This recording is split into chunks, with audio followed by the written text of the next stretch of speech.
One of the big problems that Loki has is he runs like the wind, according to his guardian. He does not recall if he gets out or gets off the leash, and she's worried that he's going to get hit by a car. Now, one of the things we're going to do is basically, in this video, is we're going to go over how to teach our dog to recall on command. We say that so we don't say coming, so we don't get dirty comments on online. So the recall is all about conditioning your dog and giving a motivation and a reward for doing so. When I call the dog, I hold my hand, the treat out like this. Now I have the treat usually right here between my last knuckle.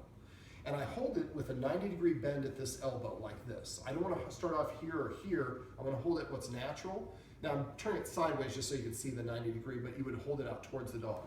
So what you do is before you call the dog, you're holding your hand like this. Now I have a slight cup in my hand. It's not completely flat. From a dog's perspective, this looks like I have something in my hand. So if I always deliver a treat this way, then when I hold my hand up like that, looks like he has something, the dog comes over to investigate. Now, as I showed in the other video, I raise my hand over their head to put him into a sit, and then I lower it, let him lick it off. Now, normally in the other video, I said I would just say the word sit. In this one, I would say the word here, which is the command word we're going to use, because we already started using come and the dog didn't respond to it. Sometimes it's faster to come up with a new command word.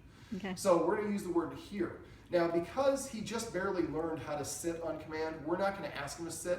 Later on when you're doing this, as he gets more proficient at sitting, I would raise your hand and put him into a sit, so that way he has to sit before you give him that reward. Sitting for me is kind of a more polite way of a dog asking. We call it man-to-mand, if a dog can sit or do something to ask us for attention. So what I'm going to do is when he does sit, when you're up to that stage, you're going to give him the treat. Now what I do is I lower it to get the dog to come. When I want him to sit, I raise it over their head, see if I can get him to achieve it without being on the carpet. Come. So I say come when he licks it off my hand, and then I tickle him under his chin so that we create that nose up orientation. And those times when we don't have a treat, when we go through the same motion and just tickle him, he's still getting a reward that he expects to get.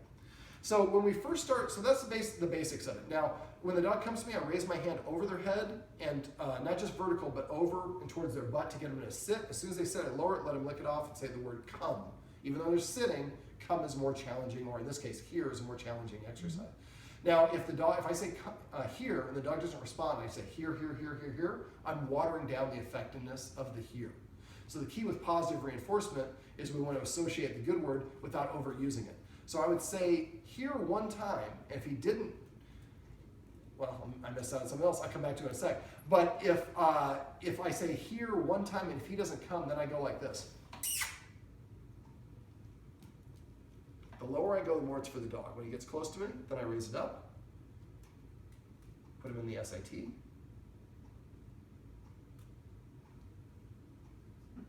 Come. Now, he naturally wants to turn his head and move away because he wants to chew it without being bothered. If you consistently give him a treat like that, eventually he'll understand you're not trying to take it and he'll be fine with it. Okay, so this is the basics of the sit. So we raise it to put him in a sit, we lower it to get him to come to us if they're not paying attention.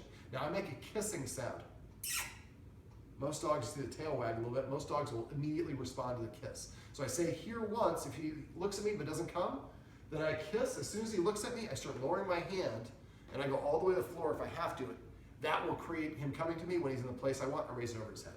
So that's the basics for this. Now the instructions on how you do this exercise, we have a very nice neighbor who does some volunteer work. I normally don't show his faces, but she is out of it. But we want to basically have at least 3 people when we're doing this. Since he just has 2 humans in the home, we might have to have a neighbor or a guest come by. So what I would do is have everyone in the house, give everybody a small handful of treats.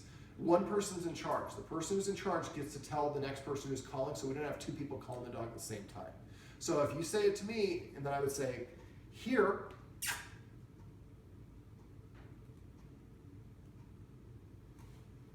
Remember, always go back to the nose if he doesn't. Here. Now I'm going to have you go hold hand one out and say here, kind of in a higher pitched voice. Here. Lower it, raise it, hold it right there. Lower it, let him lick it, say here, and scratch him under his chin. Didn't quite get it right away. He'll get better at taking the treats. Now, good boy is something that a lot of people like to use, but we talked off camera. It means good dog, but I just gave it a treat, so it knows good dog. here, here. Now I was a little bit off on that one. He was already here, so I was just petting him. That's the thing that I said I forgot about earlier. Every time that Loki comes to a human, the human should reach over and pet him and say the word here, even if we didn't call him. So, because it's still the end result we're looking for. So if every time I come to a human, they pet me and give me a treat. Here. Now again, I would prefer to put him in a sit, but that's going to make him more inclined to come to me the next time I ask him because I just hooked him up. So what we want to do is start out with a triangle. We're all about 10 feet apart. And we want to keep doing this until the dog is bouncing with a trot over to who calls him immediately every time. Okay. We get to, and so these training sessions should be, like I mentioned earlier off camera, training sessions should never be longer than 2 minutes. So 1 to 1.5 minutes is your ideal. Once he consistently comes, and everybody has maybe about 5 or 6 treats in their hand. Once he's consistently coming for everybody, then maybe we have the next person move the chair another 5 feet away. So 2 people 10 feet away, 1 person's 15 feet away. Okay. And we're going to keep on doing this. So that would be next practice session. We're going to do it with that person a little bit further away. Next practice session, maybe you're at the kitchen table instead of over here. Next practice session, maybe somebody's down the hallway. So each time we do it, it's just a little bit bigger, a little bit bigger, a little bit bigger, and eventually beyond line of sight. And then the dog is actually bounding to whatever the far corner of the house is every time he hears the here command, because that means that he's going to get a reward. That's how we start it, by doing it inside. Okay. The next stage is to go to a friend's house who has a backyard. Now when we do that, we go to a yard where there's only, where we can... Sue has a backyard. Sue has a backyard. So what we want to do, and that means that Sue's going to get some neighbor gifts for us letting us use the backyard. But then we want to collapse the triangle or the square, whatever the circle is. It's best if you have at least 3 people.